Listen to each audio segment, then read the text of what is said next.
Death is horrifying. My name is Gene Apron, and I was found dead in the trunk of my car on December 6, 2012, at the age of 48. This is my story. At the time of the incident, I lived in the small Provençal village of La Roque-Brussaine with my wife, Nadine, who worked as a nurse's aide. We had been married for 17 years and had a 16-year-old son.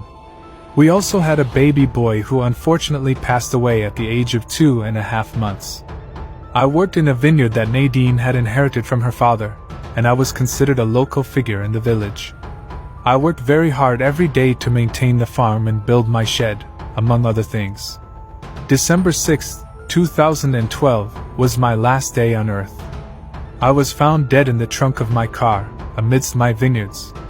In a panic, my wife alerted the police, who confirmed my death upon arrival.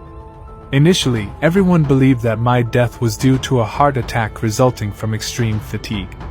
However, the police were intrigued by the fact that I was found wearing clean socks, even though I had been working in the vineyard.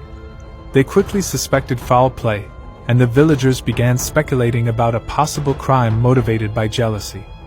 The situation took a turn shortly after my funeral and before New Year's Eve when my son went to the police to confess to my murder. He claimed to have committed the murder with the request and assistance of his mother, my wife Nadine.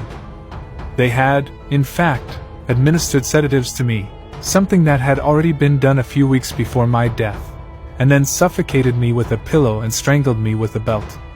My son also revealed to the police that Nadine had convinced him to kill me, admitting that I was not his biological father, a fact I had accepted at the beginning of our relationship as my wife was already pregnant.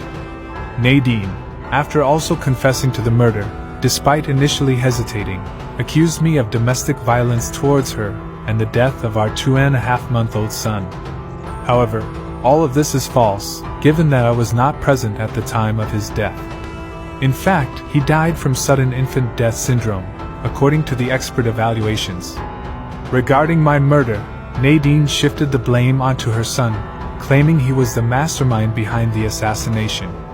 In reality, my wife wanted to enjoy her freedom and had been involved with several men since my death. She also did not want to divorce because she would have lost half of the vineyard, as a legal procedure was already underway. Nadine and her son's trial took place in 2015. Her son revealed that his mother had convinced him to kill me, making him believe that I had killed his younger brother and that I had been abusive towards her. Due to his age and the manipulation exerted by his mother, Nadine's son was sentenced to 5 years in prison, including 1 year in confinement. However, having already served his provisional sentence, he was released. Nadine, on the other hand, was sentenced to 25 years of imprisonment.